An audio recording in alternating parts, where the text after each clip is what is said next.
కూటమి ప్రభుత్వం అధికారంలోకి వచ్చాక రాష్ట్రంలో రైతుల పరిస్థితి అగమ్యగోచరంగా తయారైంది. గత ప్రభుత్వ హయాంలో వైఎస్ జగన్ రైతు భరోసా కేంద్రాలను ఏర్పాటు చేసి విత్తు నుంచి విపణి దాకా పూర్తి స్థాయిలో రైతులకు ఎటువంటి ఇబ్బంది లేకుండా అన్ని రకాల సదుపాయాలు దగ్గరుండి కల్పించేశారు. ప్రస్తుతం గ్రామాల్లో ఈ క్రాప్ జరుగుతుంది. ఎంత పంట వస్తుందో కూడా అధికారులకు తెలుసు. మరోవైపు రైతు భరోసా కేంద్రాల దగ్గర ప్రస్తుతం విత్తనాలు కానీ, ఎరువులు కానీ, పురుగు మందులు కానీ మొత్తం రైతు భరోసా కేంద్రాల సేవలన్నీ కూడా నిలిపేసే పరిస్థితి.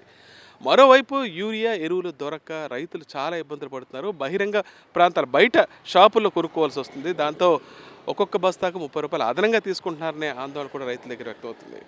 మరోవైపు ఇప్పటికే గోదావరి జిల్లాల్లో అయితే ఖరీఫ్లో ఏ సమస్య సాగునీటికి ఉండదు, కానీ రబీలో అయితే తీవ్రస్థాయి సమస్య ఎదుర్కోవాల్సిన పరిస్థితి. అయినా సరే కేవలం క్లోజర్ పనులు సక్రమంగా జరగకపోవడంతో చాలా ప్రాంతాలకు, టైలెండ్ ప్రాంతాలకు సాగునీటి సదుపాయం చాలా ఇబ్బందికరంగా పరిణమించింది.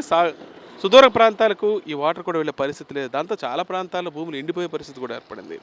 ఇన్ని సమస్యలు ఎదురవుతున్నా సరే ఎక్కడ ప్రభుత్వం కానీ, ఇరిగేషన్ శాఖ అధికారులు కానీ, అగ్రికల్చర్ అధికారులు కానీ పట్టించుకునే పరిస్థితి లేదని రైతులు తీవ్ర స్థాయిలో ఆందోళన వ్యక్తం చేస్తున్నారు. ఇప్పటికైనా ప్రభుత్వం ముఖ్యంగా రైతులు, కౌలు రైతుల విషయంలో శ్రద్ధ వహించాలని, ఎందుకంటే ఇన్సూరెన్స్ కూడా కట్టిన పరిస్థితి అయితే లేదు. ఏ ప్రకృతి విపత్తు సంభవించినా అటు రైతుకు ఇన్పుట్ సబ్సిడీ కానీ, ఇన్సూరెన్స్ కానీ వచ్చే పరిస్థితి కనిపించలేని ఆందోళన కూడా రైతులు వ్యక్తం అవుతుంది. కనీసం ఈ ఖరీఫ్కైనా ప్రభుత్వం శ్రద్ధ తీసుకుంటే తామంతా గట్టెక్కగలమే అనే భావనని రైతులు వ్యక్తం చేస్తారు. రాజమండ్రి నుంచి విజయస్మృతి హరీష్ ఫర్ సాక్షి న్యూస్.